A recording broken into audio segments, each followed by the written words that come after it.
And in terms of the most memorable moment, I have a lot of them, but now that we were talking about season 93 and 94, there was a little bit of course, we're going to win the conference, because that's what we do. We win the conference, and then unfortunately, when you win the conference, you didn't automatically go to the NCAAs. So for 93 and 94, we would have gone to the NCAAs if it was right now.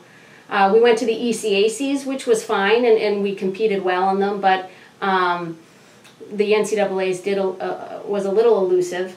But when we went in to season 95, when I was a junior, of course we were going to win the conference against Wheaton in the final at Babson, hosted at Babson.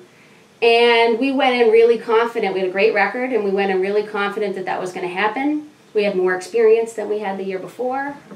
And we lost in double overtime.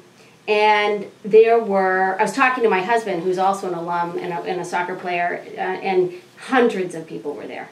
Hundreds and hundreds of people were there watching. And we played the game of our life, but we played like 120 minutes of just die-hard soccer, and we lost in penalty kicks.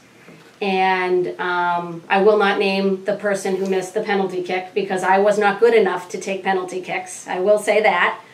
But we lost by the one penalty kick that just missed at the top corner.